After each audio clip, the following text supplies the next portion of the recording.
অশোক একজন রাজমিস্ত্রি ছিল, যে শহরের কাজ করে নিজের পরিবারে পেট চালাতো। ও রোজকার কাজের জন্য 300 টাকা করে পেত। অশোক একটা ভাড়া বাড়িতে থাকতো নিজের পুরো পরিবারের সাথে। ওর পরিবারে ওর বউ অনুরাধা আর ওর 3 জন বাচ্চা ছিল, ভুবন, জীবন আর নন্দিনী। এই না অনুরাধা, আজকের কামাই। হ্যাঁ, কাল আমি বাড়িওয়ালাকে 3000 টাকা ভাড়া দিয়েছি। ভালো করেছো। হ্যাঁ, খুব ভালো হয় যদি তোমার মাইনে বেড়ে যায়। এত কম টাকায় আমরা কিভাবে চালাবো? ভগবান করুক এইরকম খুব তাড়াতাড়ি হোক। এখন যা হয়েছে তা থাক। অন্তত আমি খুশি যে আমাদের খাওয়ার লোভ নেই। বাচ্চারা স্কুলে যাচ্ছে আর আমরা ভরপেট খাবার খাচ্ছি। ভগবানকে অনেক অনেক ধন্যবাদ। হ্যাঁ, একদম, আমাদের ওপর ভগবানের অনেক দয়া হোক। অশোক আর অনুরাধা গরিব ছিল বটে, কিন্তু ওদের নিজেদের অবস্থার ওপর কোনো আক্ষেপ ছিল না। ওরা খুশি ছিল আর সন্তুষ্টও ছিল। অনুরাধা প্রায় গরিবদের সাহায্য করত। একদিনের কথা, অনুরাধা বাজারে সবজি কিনছিল। তখনই ও দেখল একজন বুড়ি মহিলা রাস্তায় দাঁড়িয়ে ভিক্ষা করছেন। খুব খিদে পেয়েছে বাবা, অনেক দিন ধরে কিচ্ছু খায়নি। চারপাশের লোকজন বুড়ি মহিলাকে দেখছিল, কিন্তু কেউ ওনাকে টাকা দিচ্ছিল না। আম্মা, আপনার খুব খিদে পেয়েছে, আসুন আমার সাথে। অনুরাধা ওই মহিলাকে পাশের একটা ছোট্ট দোকানে নিয়ে গেল। দাদা, আমাকে পেট ভরে খাইয়ে দিন, এই নিন টাকা। অনুরাধা দোকানদারকে টাকা দিয়ে দিল আর দোকানদার আম্মাকে খাওয়ার দিল। অনেকদিন ধরে না খাওয়া আম্মা তাড়াহুড়োতে খেতে লাগলো। অনুরাধা ওখানেই পাশে বসেছিল। যখন আম্মা পুরো খাবার খেয়ে নিল, আর কিছু চাই আম্মা? না বাবু, পেট ভরে গেছে, ভগবান তোমার মঙ্গল করুন, তুমি অনেক দিন বাঁচো, সব সময় সুখে থাকো। অনুরাধা আম্মার হাতে আরো কিছু টাকা দিল। এই রাখুন, আপনার আবার খিদে পেলে কিছু খেয়ে নেবেন।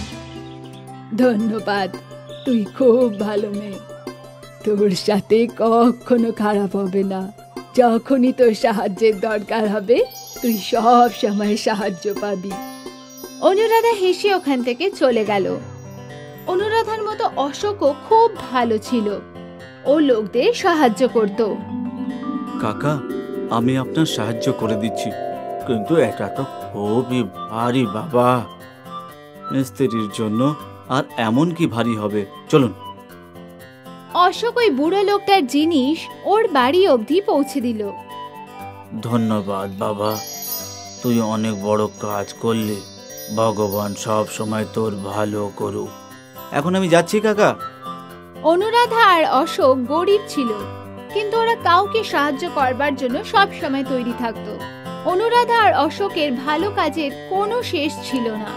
যখনই সুযোগ পেত ওরা কারো না কারো সাহায্য করত। কিছু মাস কেটে গেলে একদিন অশোক একটা বিল্ডিং তৈরির কাজ করছিল।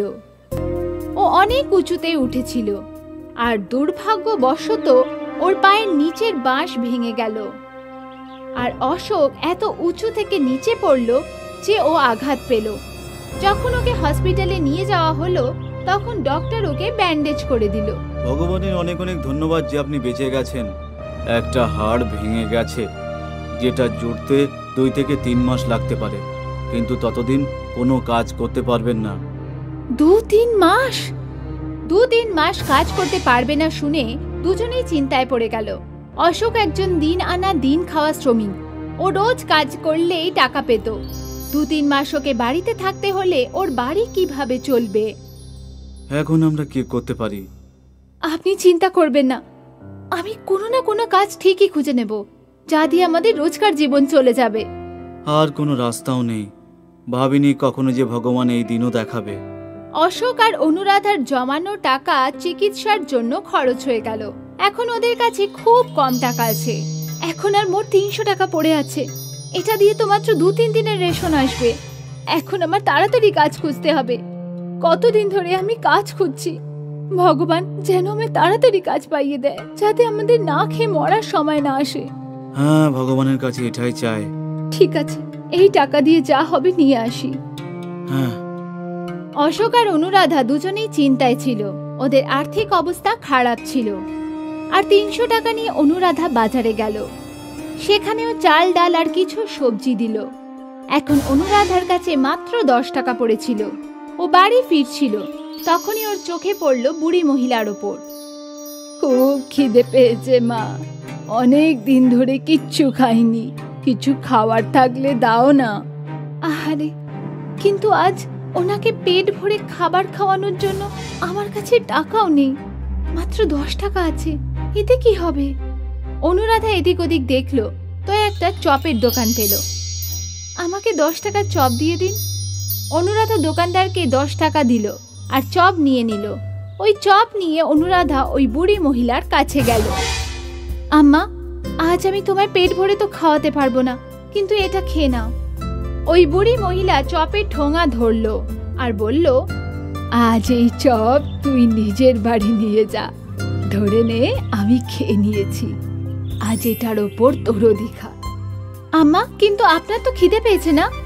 ওই বুড়ি মহিলা হাসলো আর কিছুক্ষণের মধ্যে অনুরাধার চোখের সামনে উধাও হয়ে গেল। অনুরাধা অবাক হয়ে গেল। ও বুড়ি মহিলাকে এদিক ওদিক খুঁজতে লাগলো, কিন্তু ও ওনাকে কোথাও খুঁজে পেল না। তারপর অনুরাধা বাড়ি ফিরল, ওর বর অশোককে এইসব ঘটনা বলল। এইভাবে কেউ কিভাবে উধাও হয়ে যেতে পারে জানি না, আমিও অবাক হয়ে গেছিলাম। আচ্ছা, ওই চপগুলো তো দেখাও। অশোক ওই চপের ঠোঙা খুললো আর অবাক হয়ে গেল। ঠোঙার ভেতরে সোনার চপ রাখা ছিল। সোনা? এতগুলো সোনা? এটা সত্যি নাকি? হ্যাঁ, কিন্তু কিভাবে? হয়তো এই বুড়ি মহিলার জন্য। সেদিন উনি আমাকে আশীর্বাদ করেছিলেন। ধন্যবাদ, তুই খুব ভালো, তোর সাথে কখনো খারাপ হবে না। তোর যখনই সাহায্যের দরকার হবে তুই সব সময় সাহায্য পাবি। হ্যাঁ, তোমার ভালোর জন্য আজ আমাদের দরকারের সময় সাহায্য পেয়ে গেছি অনুরাধা, বলো। ভগবানের অনেক অনেক ধন্যবাদ। সেদিনের পরে অশোক আর অনুরাধার জীবন বদলে গেল। অশোকের চিকিৎসা হয়ে গেল আর এখন আরও রাজমিস্ত্রি নেই। অনুরাধা আর অশোক নিজেদের বাড়ি কিনে নিল আর একটা দোকানও। এখন দুজন একসাথে কাজ করে। সোনার চপ অশোক আর অনুরাধার জীবন বদলে দিল। অশোক একজন রাজমিস্ত্রি ছিল, যে শহরের কাজ করে নিজের পরিবারে পেট চালাতো। ও রোজকার কাজের জন্য 300 টাকা করে পেত। অশোক একটা ভাড়া বাড়িতে থাকতো নিজের পুরো পরিবারের সাথে। ওর পরিবারে ওর বউ অনুরাধা আর ওর 3 জন বাচ্চা ছিল, ভুবন, জীবন আর নন্দিনী। এই না অনুরাধা, আজকের কামাই। হ্যাঁ, কাল আমি বাড়িওয়ালাকে 3000 টাকা ভাড়া দিয়েছি। ভালো করেছো। হ্যাঁ, খুব ভালো হয় যদি তোমার মাইনে বেড়ে যায়। এত কম টাকায় আমরা কিভাবে চালাবো? ভগবান করুক এইরকম খুব তাড়াতাড়ি হোক। এখন যা হয়েছে তা থাক, অন্তত আমি খুশি যে আমাদের খাওয়ার লোভ নেই। বাচ্চারা স্কুলে যাচ্ছে আর আমরা ভরপেট খাবার খাচ্ছি। ভগবানকে অনেক অনেক ধন্যবাদ। হ্যাঁ, একদম, আমাদের ওপর ভগবানের অনেক দয়া হোক। অশোক আর অনুরাধা গরিব ছিল বটে, কিন্তু ওদের নিজেদের অবস্থার ওপর কোনো আক্ষেপ ছিল না। ওরা খুশি ছিল আর সন্তুষ্টও ছিল। অনুরাধা প্রায় গরিবদের সাহায্য করত। একদিনের কথা, অনুরাধা বাজারে সবজি কিনছিল। তখনই ও দেখলো একজন বুড়ি মহিলা রাস্তায় দাঁড়িয়ে ভিক্ষা করছেন। খুব খিদে পেয়েছে বাবা, অনেক দিন ধরে কিচ্ছু খায়নি। চারপাশের লোকজন বুড়ি মহিলাকে দেখছিল, কিন্তু কেউ ওনাকে টাকা দিচ্ছিল না। আম্মা, আপনার খুব খিদে পেয়েছে, আসুন আমার সাথে। অনুরাধা ওই মহিলাকে পাশের একটা ছোট্ট দোকানে নিয়ে গেল। দাদা, আমাকে পেট ভরে খাইয়ে দিন, এই নিন টাকা। অনুরাধা দোকানদারকে টাকা দিয়ে দিল আর দোকানদার আম্মাকে খাবার দিল। অনেকদিন ধরে না খাওয়া আম্মা তাড়াহুড়োতে খেতে লাগলো। অনুরাধা ওখানেই পাশে বসেছিল। তখন আম্মা পুরো খাবার খেয়ে নিল। আর কিছু চাই আম্মা? না বাবু, পেট ভরে গেছে, ভগবান তোমার মঙ্গল করুন, তুমি অনেক দিন বাঁচো, সব সময় সুখে থাকো। অনুরাধা আম্মার হাতে আরো কিছু টাকা দিল। এই রাখুন, আপনার আবার খিদে পেলে কিছু খেয়ে নেবেন।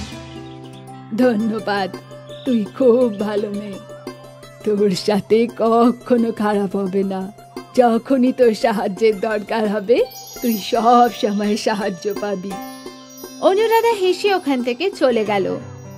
অনুরাধার মতো অশোকও খুব ভালো ছিল, ও লোকদের সাহায্য করত। কাকা, আমি আপনার সাহায্য করে দিচ্ছি, কিন্তু এটা তো খুবই ভারী বাবা। মিস্ত্রির জন্য আর এমন কি ভারী হবে, চলুন। অশোক ওই বুড়ো লোকটার জিনিস ওর বাড়ি অবধি পৌঁছে দিল। ধন্যবাদ বাবা, তুই অনেক বড় কাজ করলি। ভগবান সব সময় তোর ভালো করুক। এখন আমি যাচ্ছি কাকা। অনুরাধা আর অশোক গরিব ছিল, কিন্তু ওরা কাউকে সাহায্য করবার জন্য সব সময় তৈরি থাকতো। অনুরাধা আর অশোকের ভালো কাজের কোনো শেষ ছিল না। যখনই সুযোগ পেত ওরা কারো না কারো সাহায্য করত। কিছু মাস কেটে গেলে একদিন অশোক একটা বিল্ডিং তৈরির কাজ করছিল। ও অনেক উঁচুতে উঠেছিল, আর দুর্ভাগ্যবশত ওর পায়ের নিচের বাঁশ ভেঙে গেল। আর অশোক এত উঁচু থেকে নিচে পড়ল যে ও আঘাত পেল। যখন ওকে হসপিটালে নিয়ে যাওয়া হলো তখন ডক্টর ওকে ব্যান্ডেজ করে দিল। ভগবানের অনেক অনেক ধন্যবাদ যে আপনি বেঁচে গেছেন। একটা হাড় ভেঙে গেছে, যেটা জুড়তে 2 থেকে 3 মাস লাগতে পারে, কিন্তু ততদিন কোনো কাজ করতে পারবেন না। 2-3 মাস? 2-3 মাস কাজ করতে পারবে না শুনে দুজনেই চিন্তায় পড়ে গেল। অশোক একজন দিন আনা দিন খাওয়া শ্রমিক, ও রোজ কাজ করলেই টাকা পেত। 2-3 মাস ওকে বাড়িতে থাকতে হলে ওর বাড়ি কিভাবে চলবে? এখন আমরা কি করতে পারি? আপনি চিন্তা করবেন না, আমি কোনো না কোনো কাজ ঠিকই খুঁজে নেব, যা দিয়ে আমাদের রোজকার জীবন চলে যাবে। আর কোনো রাস্তাও নেই, ভাবিনি কখনো যে ভগবান এই দিনও দেখাবে। অশোক আর অনুরাধার জমানো টাকা চিকিৎসার জন্য খরচ হয়ে গেল। এখন ওদের কাছে খুব কম টাকা আছে। এখন আর মোট 300 টাকা পড়ে আছে। এটা দিয়ে তো মাত্র 2-3 দিনের রেশন আসবে। এখন আমার তাড়াতাড়ি কাজ খুঁজতে হবে। কতদিন ধরে আমি কাজ খুঁজছি, ভগবান যেন আমায় তাড়াতাড়ি কাজ পাইয়ে দেয়, যাতে আমাদের না খেয়ে মরার সময় না আসে। হ্যাঁ, ভগবানের কাছে এটাই চাই। ঠিক আছে, এই টাকা দিয়ে যা হবে নিয়ে আসি। হ্যাঁ। অশোক আর অনুরাধা দুজনেই চিন্তায় ছিল। ওদের আর্থিক অবস্থা খারাপ ছিল। আর 300 টাকা নিয়ে অনুরাধা বাজারে গেল। সেখানেও চাল ডাল আর কিছু সবজি দিল। এখন অনুরাধার কাছে মাত্র 10 টাকা পড়েছিল। ও বাড়ি ফিরছিল, তখনই ওর চোখে পড়ল বুড়ি মহিলার ওপর। খুব খিদে পেয়েছে মা, অনেক দিন ধরে কিচ্ছু খাইনি, কিছু খাবার থাকলে দাও না। আহারে, কিন্তু আজ ওনাকে পেট ভরে খাবার খাওয়ানোর জন্য আমার কাছে টাকাও নেই, মাত্র 10 টাকা আছে, এতে কি হবে? অনুরাধা এদিক ওদিক দেখলো তো একটা চপের দোকান পেল। আমাকে 10 টাকার চপ দিয়ে দিন। অনুরাধা দোকানদারকে 10 টাকা দিল আর চপ নিয়ে নিল। ওই চপ নিয়ে অনুরাধা ওই বুড়ি মহিলার কাছে গেল। আম্মা, আজ আমি তোমায় পেট ভরে তো খাওয়াতে পারবো না, কিন্তু এটা খেয়ে নাও। ওই বুড়ি মহিলা চপের ঠোঙা ধরলো আর বলল, আজ এই চপ তুই নিজের বাড়ি নিয়ে যা, ধরে নে আমি খেয়ে নিয়েছি, আজ এটার ওপর তোর অধিকার। আম্মা, কিন্তু আপনার তো খিদে পেয়েছে না?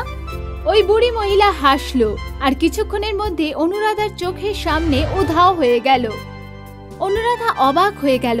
ও বুড়ি মহিলাকে এদিক ওদিক খুঁজতে লাগলো, কিন্তু ও ওনাকে কোথাও খুঁজে পেল না।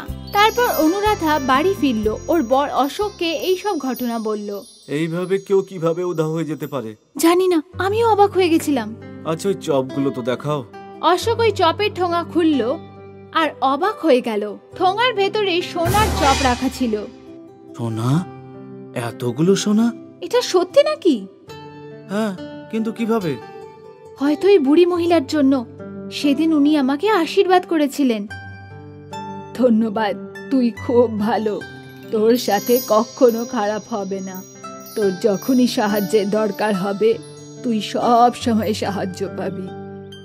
হ্যাঁ, তোমার ভালোর জন্য আজ আমাদের দরকারের সময় সাহায্য পেয়ে গেছি অনুরাধা, বলো।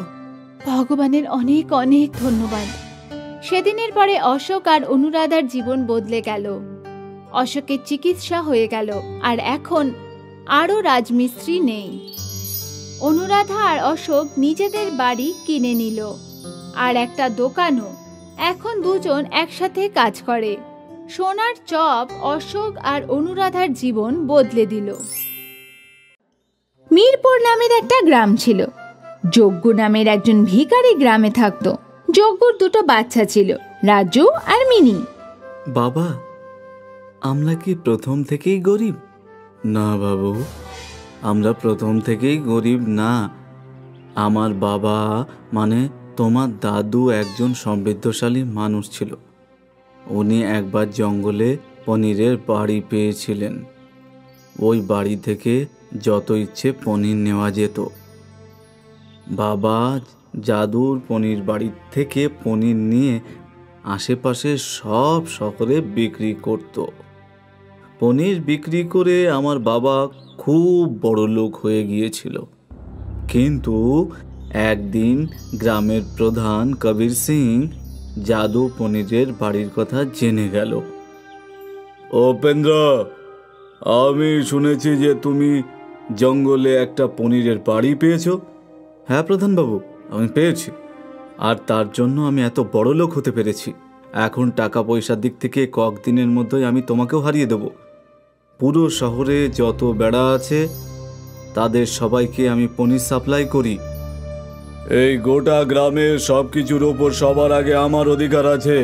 তুমি আমাকে না বলে জাদু পনিরের বাড়ি থেকে অনেক রোজগার করেছো, তাই তুমি এর শাস্তি পাবে।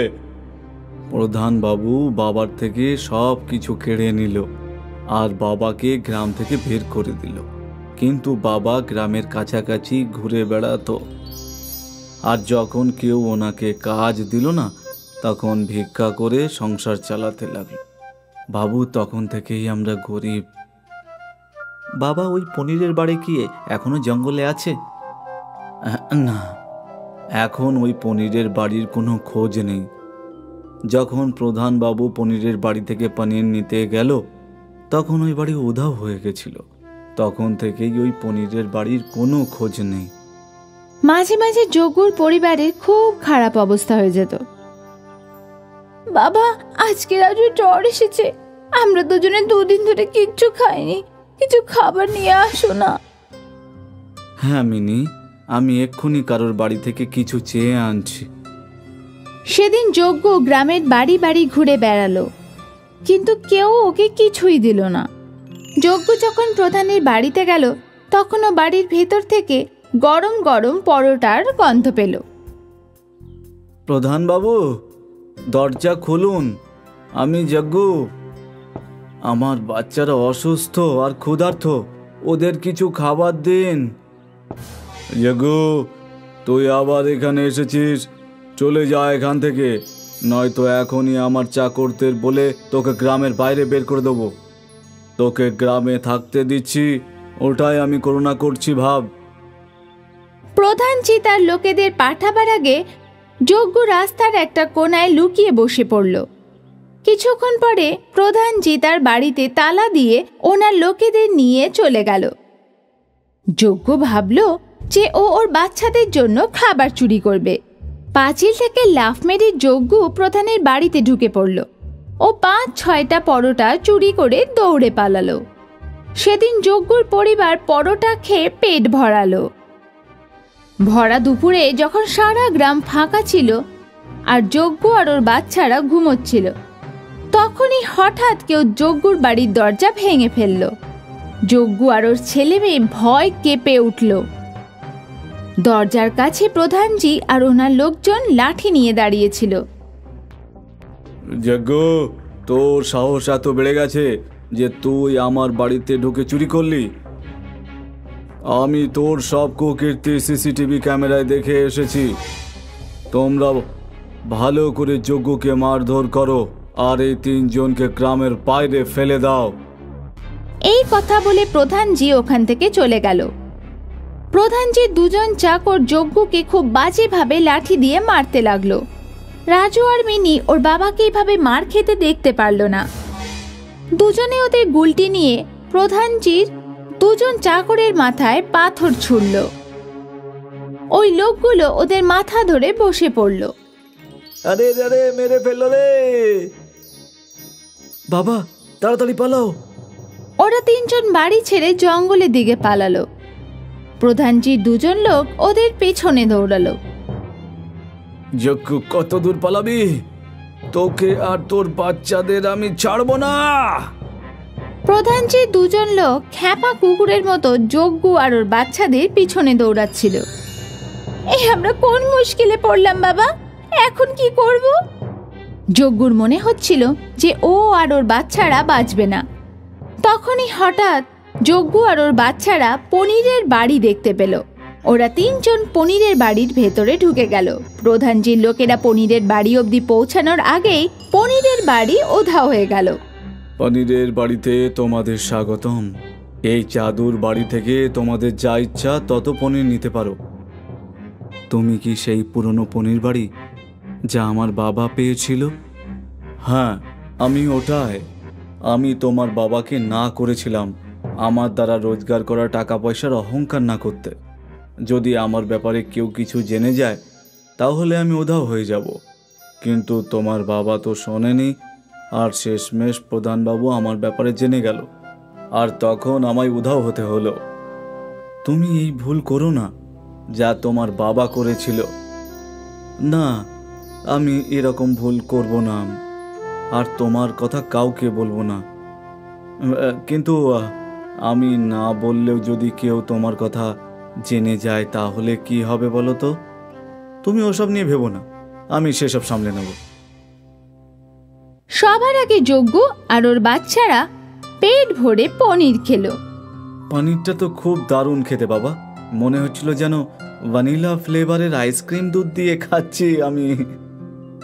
বাচ্চারা, আমরা কাল থেকে পনির বিক্রি করতে যাব, কিন্তু আমরা অতিরিক্ত রোজগার করব না। আমরা ততটাই বিক্রি করব যতটা আমাদের দরকার পড়বে। ওদিকে প্রধানজি রেগে গিয়ে পাগল হয়ে যাচ্ছিল। তোমরা দুজনে আমার নাম মাটিতে মিশিয়ে দিলে, দুজনে মাথায় আঘাত পেয়ে চলে এলে, আর বলছো ওরা তিনজন হঠাৎ জঙ্গলে উধাও হয়ে গেল।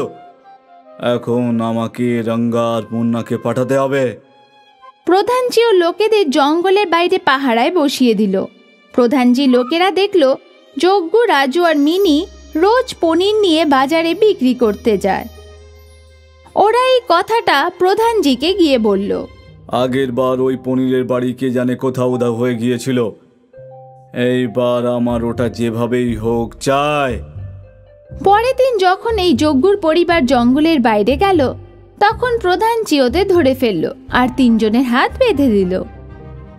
এখন তোমরা তিনজন চুপচাপ আমাকে ওই পনিরের বাড়িতে নিয়ে যাবে, নইলে আমি তোমাদের এমন হাল করব যে তোমরা নিজেদের চিনতে পারবে না।